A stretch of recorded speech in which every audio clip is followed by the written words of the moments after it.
Olá, meus queridos, mesmo meses após a estreia do documentário Get Back ali no Disney Plus, as pessoas ainda vêm me perguntar o que aconteceu com fulano, o que aconteceu com ciclano. Há uma curiosidade muito grande de saber o que aconteceu com o Mal Evans, com o George Martin, com o Glyn Johns, com a pequena Heather e todas aquelas pessoas que participaram ali daquele documentário, o cara de cabelo ruivo que servia as coisas para os Beatles.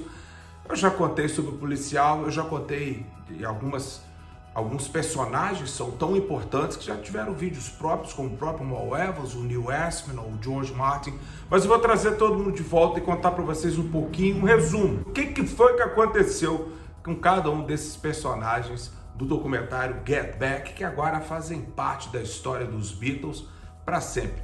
Meu nome é João Moura, esse é Beatles School, vamos lá.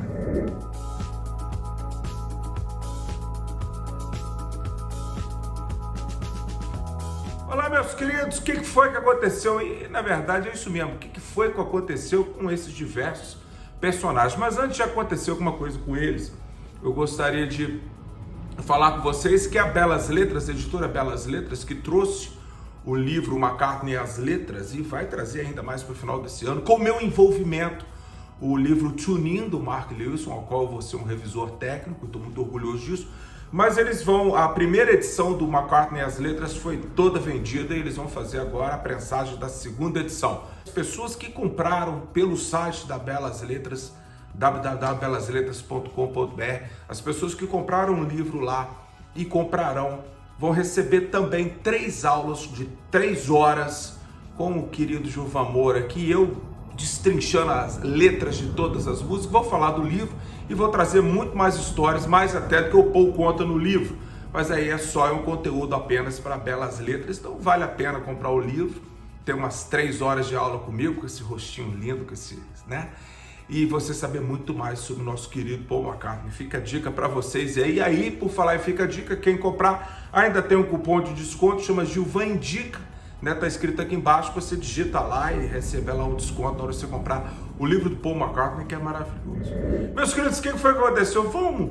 Vamos falar um por um, não dá para falar de todo mundo, porque algumas pessoas elas meio que sumiram da história aí. Mas tem outras pessoas que ficaram muito famosas na história dos Beatles e alguns continuaram com alguma ligação com os Beatles ao longo da existência. O primeiro que nós vamos falar, Glyn Johns.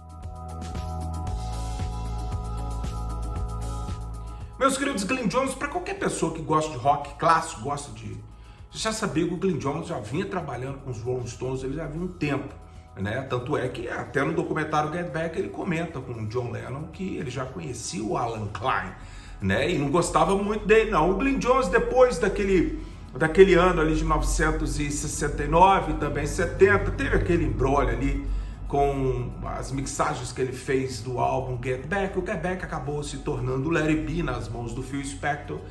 E o Glyn Johns sempre teve um nojinho do Let It Be. Apesar do nome dele aparecer lá na contracapa, como engenheiro de som, que era o que ele era. Mas a gente sabe muito bem que ele produziu muita coisa ali junto com o George Martin. Então, meus queridos, o Glyn Johns, ele faz, em 1971, ele vai trabalhar com The Who. E, na verdade, ele trabalha com The Who ao longo da década de 70, né? Onde que ele faz ali, ele trabalha com The Who nos discos, para mim, um dos melhores discos que eu tenho na minha coleção, chama The Who's Next. Se você não conhece, eu aconselho você, principalmente você que é mais novo, a ouvir esse disco, né? O Glyn trabalhou também com o Eric Clapton, na verdade o irmão do Glyn Johns, ele casa com a irmã da Patty, né? Então ele passa, ele o Eric Clapton, ele passa a ser mais ou menos da mesma família, aquilo ali, né? Tanto é que o sobrinho do Glyn Johns é também sobrinho da Patty, né? Por causa da irmã dela, Paula. Então, ou seja, meus queridos, tá tudo a mesma família ali. Então, o Glyn, ele trabalha também com os Eagles. Se eu não me engano, ele produziu os 2 primeiros discos dos Eagles, da discografia do The Who ali da década de 70, né? Então, o The Who meio que sumia ali no iníciozinho dos anos 80, com It's Hard, né? E ele trabalha com o Eric Clapton também, 2 álbuns, sendo que um tinha aquele Slow Hand, né, que tinha lá Wonderful Tonight, e também um disco mais novo chamado I Still Do. O Glyn Johns acabou entrando pro Rock and Roll Hall of Fame pelo seu trabalho pelo rock, né? E ganhou lá o troféuzinho lá que nem todo mundo. Parabéns pro Glyn Johns, está vivo, graças a Deus. Apareceu lá premiado do Get Back lá em Londres, está bem de saúde nosso menino.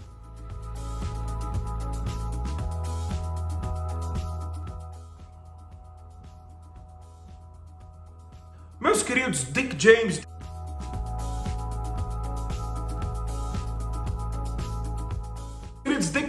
Dick James foi extremamente importante para a história dos Beatles. Foi ele que fez Another Songs, né?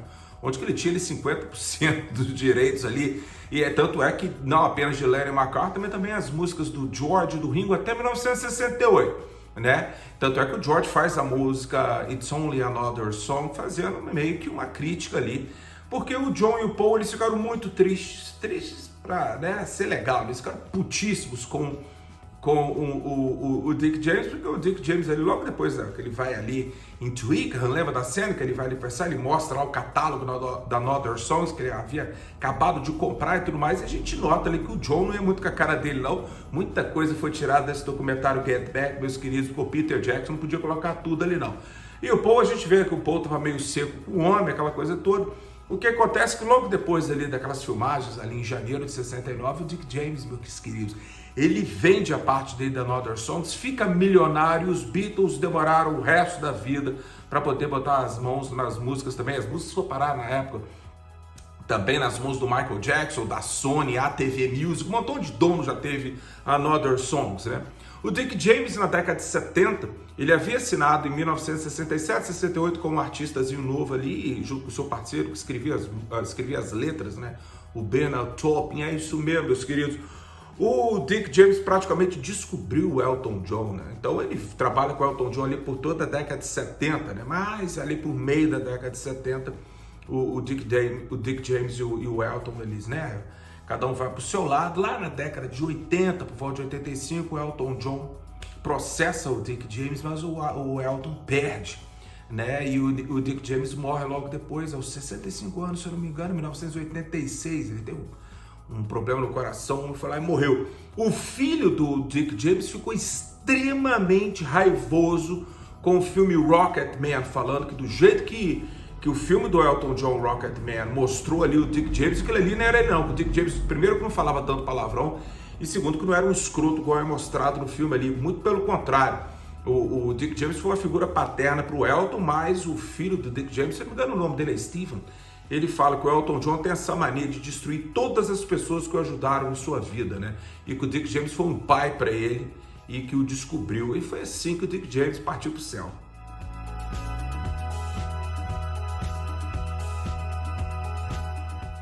Meus queridos, Neil Aspinall. Há uma cena onde que aparece o Neil Aspinall ali, porque o Neil Aspinall, meus queridos, ele era a cola que mantinha aqueles quatro. O Neil, para você que é mais novo, para você não conhece muito a história dos Beatles, o Neil vem lá de trás, o Neil vem lá de Liverpool. Ele chegou a ter um caso com a mãe do Pete Best, porque ele morava na casa do Pete Best, amigão pra caramba. Os Beatles eram recheados de amigões, né? Eric Clapton e o Jimmy. E aí o que acontece? O Neil tem um caso com a Mona Best, eles têm até um filho chamado Rogue Best, né? E mas o Pete e o Neil continuaram amigos a vida inteira. O Neil, ele foi crescendo ali de road, meus queridos, ele foi crescendo até ele virar o diretor da Apple, né? E quando os Beatles se separam, ele era a única pessoa que os Beatles tinham, os quatro, né? Onde que os quatro confiavam, inclusive o Ringo, que no início não gostava muito do Neil por causa do relacionamento dele com a família Best, né? Mas o Neil ali foi uma cola, meus queridos. Ele participou, ele cuidou de tudo dos Beatles enquanto a Apple existiu. E depois, na época do Anthology, ele ficou encarregado ao longo da década de 70 de construir um documentário chamado The Long and Winding Road. Esse documentário viraria um Anthology lá nos anos 90, né? Como eu disse, ele continuou amigo de todos eles, ele encontrava... Tanto é que no dia que o George Harrison foi no Rock and Roll Hall of Fame em 2004, já tinha morrido, né? A Olivia e o Danny vão lá receber lá o troféu lá e tal, né? E a primeira pessoa que a Olivia agradece é o Neil Aspinall. Isso foi muito bacana, muito bonito. Ele estava vivo na época, ele agradece a ela e tudo mais. Por quê? Porque, como eu disse, ele foi a cola. E ele conseguiu, do jeito dele, educado, com cada Beatle, manter todos os negócios dos Beatles funcionando, porque era a única pessoa que eles confiavam. Neil Aspinall morreu em 2008 de câncer, né? Mais um que ia padecer dessa doença. E George Martin foi, Yoko Ono, Barbara Beck e Stella McCartney foram em seu funeral. Inclusive foi também o seu amigo Pete Best. Paul e Ringo não apareceram, e vocês vão ver que isso aí já é comum na história.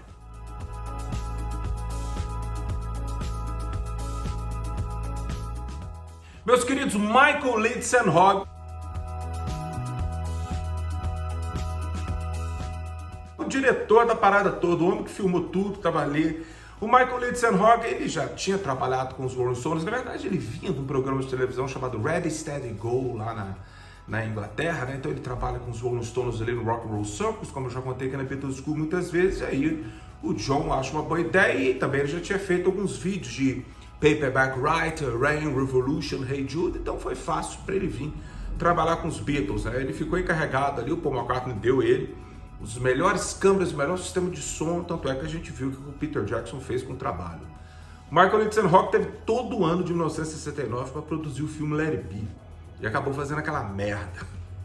Em defesa do Michael Linsenhog, meus queridos, ele viu ali dentro da época que o negócio estava desandando, então ele acabou fazendo um documentário, não das gravações, mas sim como que era o fim de uma banda, né? Ele foi lançado em 1970 ali, mas depois ninguém mais quis mexer com aquilo ali. Ele foi lançado com videolaser, lembra disso? Você tem que ser bem velho para lembrar de videolaser, né? E foi a única forma, o Let It Be nunca foi lançado em VHS ou DVD, é uma coisa que o vale, né?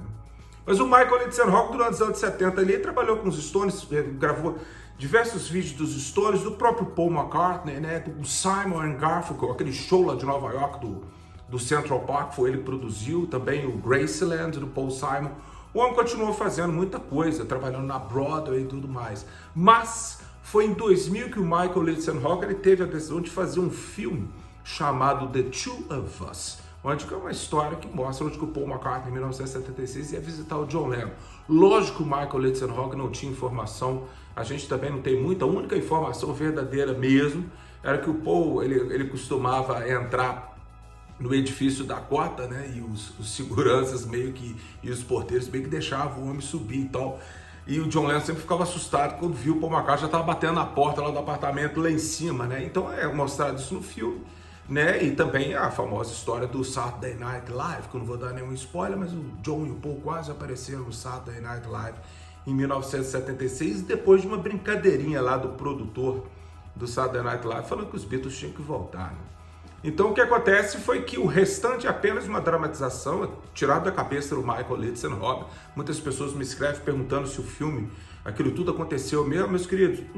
Claro que não, né, cara? Ninguém sabe. O Paul nunca contou muito bem o que ele e o John ficavam batendo papo um dia inteiro ali no Dakota. Mas vale, é um documento bacana, vale a pena você encontrar esse filme. Deve ter no YouTube, deve ser fácil você baixar pelo torrent. O filme se chama The Two of Us, de 2000, dirigido pelo Michael Linsenhog.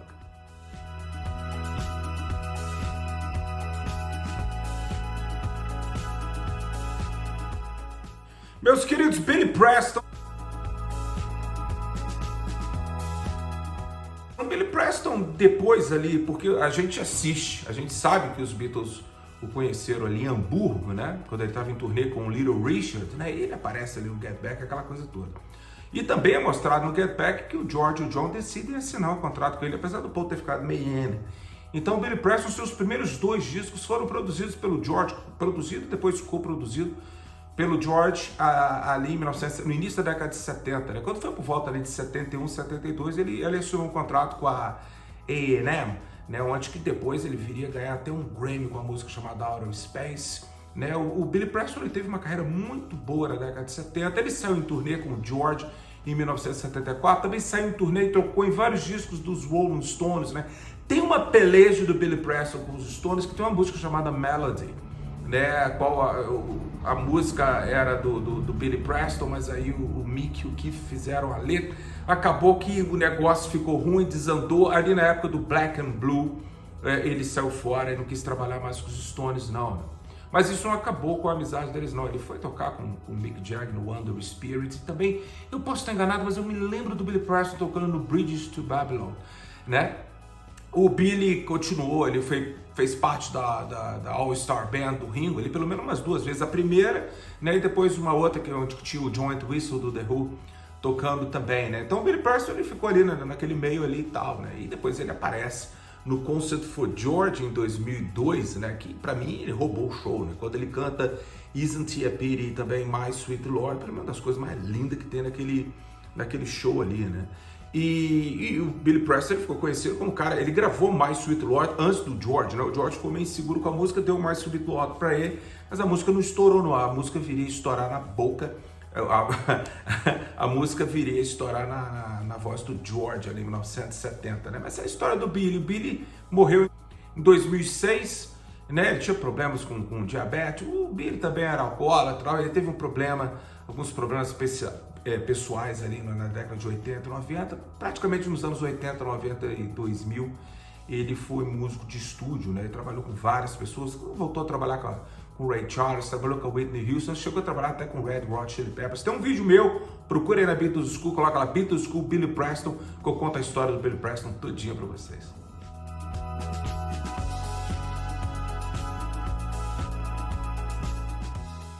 Kevin Harrington.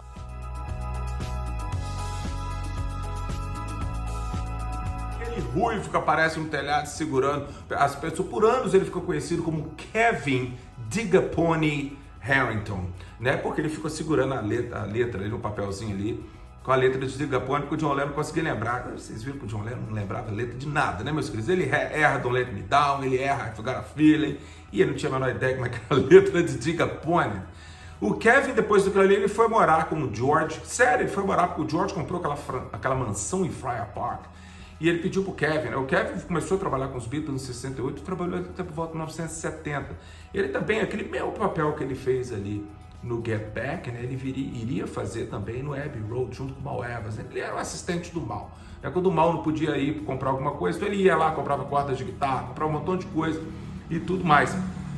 O Kevin, ele continuou sendo road, ele foi ser road do Derek the Dominos, do Eric Clapton, depois ele foi road também do Ted Nugent, né? Tudo são uns caras legais. Eric Clapton, Ted Nugent.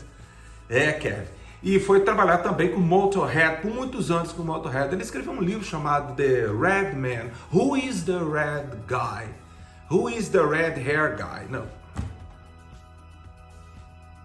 Who is the Redhead on the Roof? Que é mais ou menos traduzindo quem que era aquele ruivo lá em cima no telhado, né? O Kevin com o seu cabelo ruivo, logo depois ele mudou para a casa do Sirius Black, onde ele construiu família e mudou o nome para Weasley, né? É tanto sacanagem com vocês, não é nada disso não.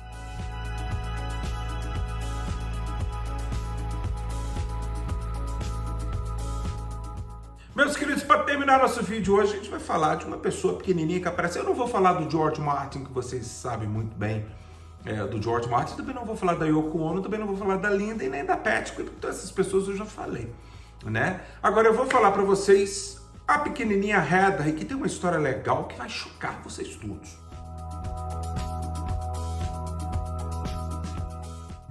O que aconteceu com a pequena Heather? Meus queridos, logo depois das gravações de janeiro de 1969, logo depois o Paul tira a barba e ele casa com a Linda e ele adota a Heather, e a Heather passa a ter o sobrenome McCartney. A Heather não era filha do Paul, como todo mundo sabe, né? O nome do pai da Heather era Joseph Melville C.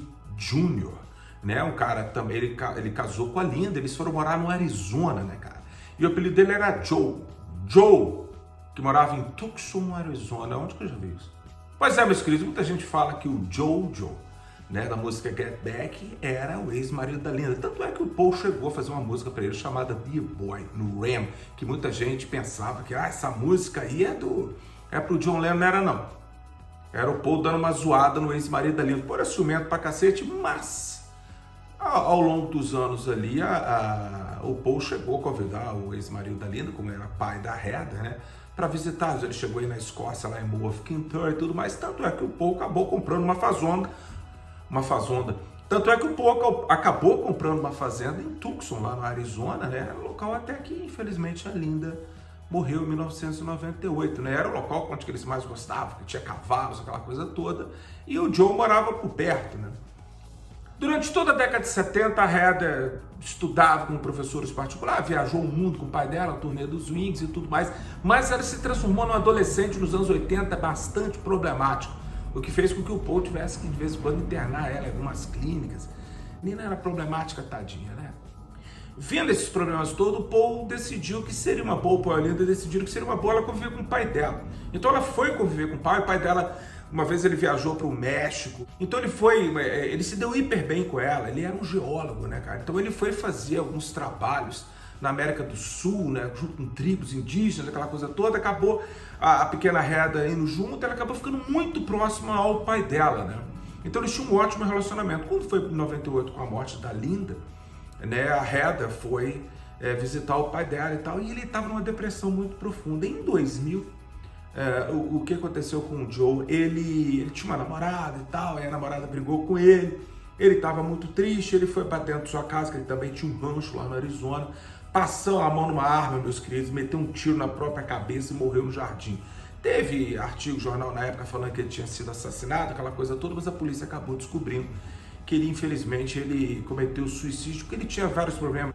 E foi assim, o que causou na Heather um problema muito maior, né? Porque ela perde a mãe em 98, perde o pai em 2000, né? Mas a Heather continuou morando lá no Arizona, onde que ela fazia cerâmica e tudo mais, o Paul ajudou, né? Mas a morte do pai dela realmente chocou muito a menina. Tanto é que por dos últimos 22 anos a gente não tem visto muito. Uma foto aqui e ali dela, né? Ela meio que sumiu, mas tá bem, graças a Deus, né? A pequena Heather.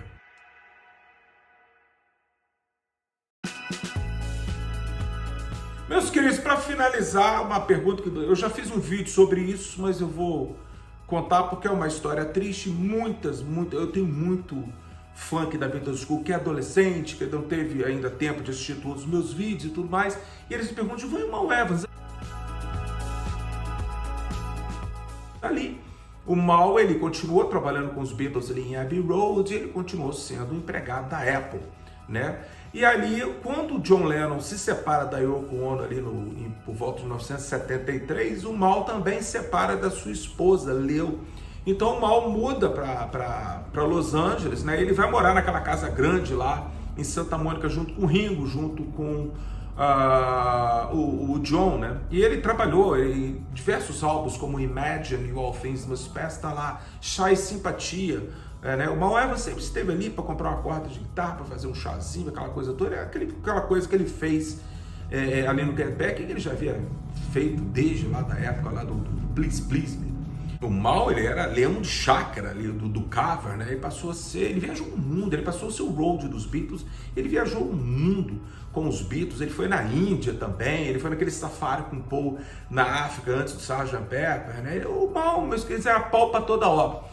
Então o Mal trabalha no All Things Must Pass, ele trabalha também no Imagine, quem tem Netflix pode ver lá no documentário Above Us Only Sky, onde você vai ver o Mal ali em Ascot, naquela casa brancona do John Lennon e tudo mais. Então ele vai ali, ele trabalha, ele produziu vários singles do Badfinger, né, que foi uma banda que ele descobriu, que era o The Ives, né? Então ele trabalhou de produtor para Apple, aquela coisa toda. Ele chegou a escrever uma música com o George que eles colocaram no disco do Ringo de 1973, né? E, ou seja, o Mal, depois ele assinou ali um contrato onde que ele ia escrever uma biografia, que era a Minha Vida com os Beatles, né? O qual os outros quatro meio que deram a benção, falaram assim, tudo bem, o Mal é nosso amigo, não tem problema e tudo mais. Só que ali por volta de 1976, o John já tinha voltado com a Yoko, né? E o Mal estava sozinho ali em Los Angeles. Ele havia recebido até lá um distintivo de xerife honorário ali da polícia de Los Angeles, aquela coisa toda. Então o editor estava cobrando o Mal, falou, Mal, tá na hora, vamos terminar esse livro, eu quero lançar ele em 76. E o Mal tinha uma namoradinha na época, né? Então um dia o Mal estava usando muita droga, bebia muito, então ele estava meio grog, então a namorada dele liga pro editor, fala assim, vem aqui, porque ele não tá legal não. Então ele vai lá nesse apartamentozinho que o Mal vivia, né?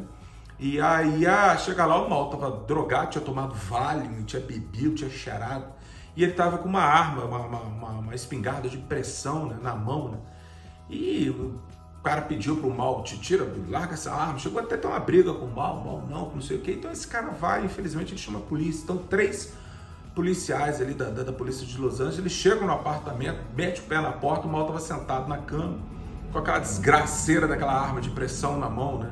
E ele aponta a arma para os policiais, e os policiais pedem várias vezes para ele abaixar aquilo. Ele se nega, vai saber por quê, né? Então eles vão lá e fuzilam o Mal, e o Mal morre naquele dia ali, né? Teve um funeral para o Mal Evans. Uma coisa que eu esqueci de contar no meu vídeo lá para trás, sempre é bom estudar mais, para a gente poder enriquecer os vídeos, né? Então vai aqui um plus no meu vídeo antigo sobre o Mal Evans. O George Harrison ficou tão chocado com a morte do Mal que ele deu uma pensão, passou a dar uma pensão de $5.000 para a viúva do Mal Evans, porque ele não deixou nada para ela e para o filho.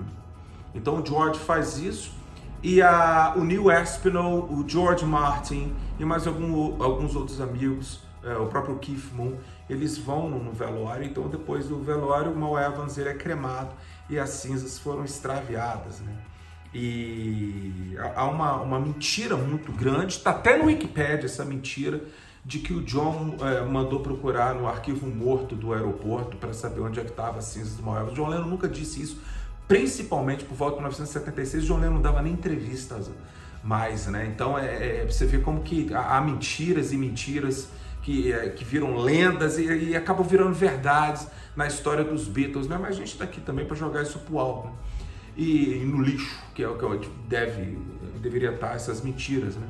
Então, há muitos anos depois, foi achado, né, na casa desse editor, em Nova York, um baú cheio de coisa do Mal Evans, né? E dizem que para 2023 deve vir aí um livro, né, baseado nesses diários que o Mal Evans tinha. Então foi isso, meus queridos, que aconteceu. A maioria das pessoas que estão no Quebec já se foram, né? A Maureen, a Linda, o John, o George, o Neil Aspinall, o George Martin, né? Muita gente ele já partiu, né? Mas nós temos algumas pessoas aí como a pequena Heather, o Paul, o Ringo, né? O Michael Litzenhog da vivo, e o Glyn Johns, né? Isso aí, meus queridos, um grande abraço para vocês se cuidem.